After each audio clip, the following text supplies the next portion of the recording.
සුබසක්කේවා තිස්සා වැඩක් notice channel එකක් එකතු කරන්න කොහොමද ඉතිරාටම මට ගොඩ කාලෙකින් වීඩියෝ එකක් දාන්න බැරි වුණා ඒකට සමාව වෙන්න ඕනේ ඒකට කොහොම වුණත් ඔයාලට වීඩියෝ එකක් දාන්න ඕනේ හින්දා මම වීඩියෝ එකක් දැන් මේ රෙකෝඩ් කරනවා අපි වෙන බලමු අද වීඩියෝ එකේ මොකක්ද තියෙන්නේ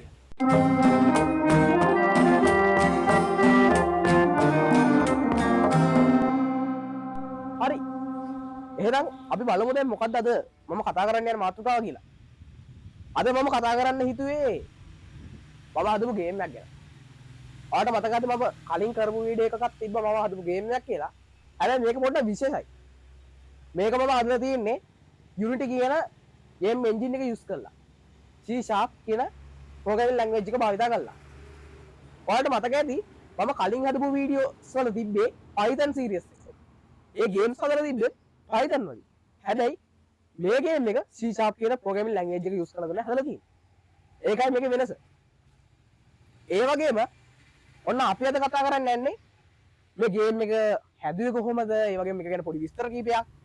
ඒ වගේම මේ වගේ ගේම්ස් ඔයාලටත් හදන්න ඉගෙන ගන්න තියෙන ලේසිම ස්ථානයක් ගැන. එහෙනම් රැඳිලා වීඩියෝ එකේ අන්තිම දක්වාම ඔයාලට පුළුවන් මාත් එක්ක ඉගෙන ගන්න ගේම්ස් හදන හැටි.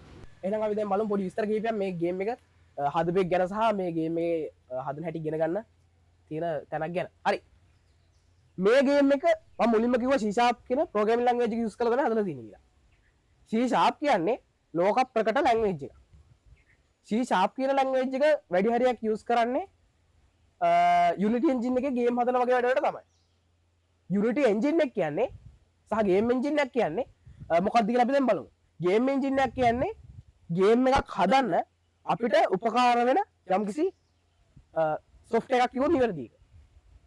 මේ ගේම් එන්ජින් එක අපිට බලා ගන්න පුළුවන් කොටස් දෙකක්. එකක් තමයි ගේම් එන්ජින් එකේ 3D සහ 2D කියන ඔබ්ජෙක්ට් ස්ථානගත කිරීම. ඒ වගේම ඒකට අදාළව C# ප්‍රෝග්‍රෑමින් ලැන්ග්වේජ් එක යූස් කරලා ස්ක්‍රිප්ට් එකක් ගොඩනගන එක. අපි දැන් බලමු මේ දෙකෙන් මොකක්ද අපි කරන්න කියලා. දැන් ඔයාලට මේ ගේම් එකට ගිහින් බැලුවොත් ඔයාලට බලන්න පුළුවන් මේ ගේම් එකේ ඔයාලට පේන බටන්ස් තියෙනවා, ටෙක්ස්ට් තියෙනවා, ඒ වගේම ඉමේජස් තියෙනවා. ඒ වගේ ගොඩක් දේවල් තියෙනවා. කියන්නේ තව තියෙනවා බෑග්ග්‍රවුන්ඩ් මියුසික් කියලා. ඒවා අපි ඇතුළත් කරන්නේ අර 3D හා 2D දේවල් ස්ථානගත කිරීම කිය කොටසට. මුල ගත්තොත් එහෙම අපි හදලා තියෙනවා වෙනම හෝම් ස්ක්‍රීන් එකක් කියලා එකක්. ඊට පස්සේ ගේම් ස්ක්‍රීන් කියලා එකක් හදලා තිනවා. ඒවා අයත් වෙන්නේ සීන් කියන එකට. ඒකත් අයත් වෙන්නේ අපි අර 3D හා 2D කියලා ස්ථානගත කිරීමට. ඊට පස්සේ මම කතා කළා C# කියලා ප්‍රෝග්‍රෑමින් ලැන්ග්වේජ් එකකින් ස්ක්‍රිප්ට් කරනවා කියලා. ඒ ටික අදාළ වෙන්නේ අර බටන් එකක් ක්ලික් කරපුවාම ඒ බටන් එක ක්ලික් කළාට පස්සේ වෙන්න ඕනේ දේ ඊට පස්සේ අපි සාමාන්‍යයෙන් ගේම් එක ප්ලේ කරද්දී මියුසික් එකක් ප්ලේ වෙන්න ඕනේද? මේ බටන් එක ක්ලික් කරපුවාම මියුසික් එකක් ප්ලේ වෙන්න ඕනේද? ඒ වගේ දේවල් ඇතුළත් කරන්නේ C# කියන ප්‍රෝග්‍රෑමින් ලැන්ග්වේජ් එක යූස් කරලා. හරි.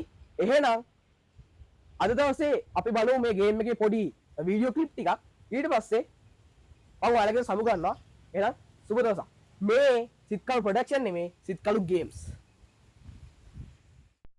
හරි. අපි එහෙනම් දැන් බලමු Unity එකෙන් ගේම් හදන්න ඉගෙන ගන්න කොතනින්ද කියලා.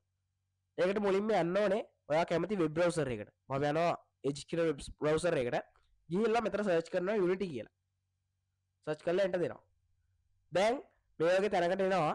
මෙතනදී ඔයාලට පුළුවන් මෙන්න මේ උඩම තියෙන link එක ක්ලික් කරන්න. ක්ලික් කළාට පස්සේ ඔයාව ගෙනියනවා මෙන්න මේ වගේ තැනකට. මෙතනට ආවට පස්සේ ඔයාලට පුළුවන් මේ මෙතන තියෙන learn කියන ටැබ් එක ක්ලික් කරන්න. ඊට පස්සේ ඔයාව ගෙනියනවා මෙන්න මේ වගේ තැනකට. දැන් ඔයාලට පුළුවන් මේ මෙතන learn online කියලා ක්ලික් කරන්න. දැන් ඔයාව මෙන්න මේ වගේ තැනකට එනවා. ඔයා කලින් ඇවිල්ලා මෙතන sign in වෙලා තියෙනවා නම් ඔයාට මෙතන මෙහෙම එකක් බලා ගන්න හම්බ වෙන්නේ නැහැ. ඒත් ඔයා අලුත් කෙනෙක් ඉඳලා ඔයාට පුළුවන් මෙතන sign in කියන එක ක්ලික් කරන්න. ක්ලික් කළාට පස්සේ ඔයාට පුළුවන් මෙතන ඔයාගේ ඊමේල් එකයි පාස්වර්ඩ් එකයි දීලා ඔයාව sign in කරගන්න. මම sign in වෙනවා Google එක හරහා. ඔයාට එහෙමත් පුළුවන්. එහෙම නැත්නම් ඔයාගේ Facebook account එකක් තියෙනවා නම් ඔයාට මේක ක්ලික් කරලා Facebook එකෙන් උනත් ඒක ඇක්ටිව් කරගන්න පුළුවන්.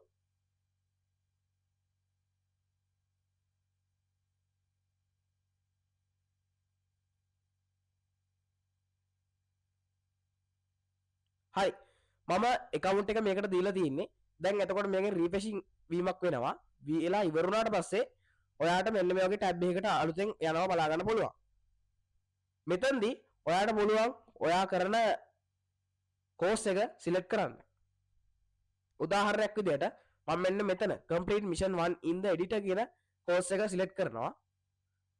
ඊට පස්සේ ඔයාලට බලා ගන්න පුළුවන් මාව මේ විදිහට page එකකට ගෙනිච්චා. දැන් මට පුළුවන් මේ විදිහට පල්ලෙහාට ගිහිල්ලා මෙන්න මේක කියවලා mission overview ඒ කියන්නේ මේ mission එකේ මොකද වෙන්නේ අන්න ඒකේ විස්තර ටික ඒ ටික කියවලා mark a step as complete කියන එක දෙන්න. ඊට පස්සේ ඊගාව එකට යනවා. before you begin මේ කියවන්න. කියවලා mark step as complete. මේ විදිහට ඔයාලට පුළුවන් සම්පූර්ණ මේ තියෙන කෝස් එකම කම්ප්ලීට් කරන්න. කම්ප්ලීට් කළා ඔයාලට පුළුවන් අන්තිමේදී සහතිකයක් උනත් දිනා ගන්න.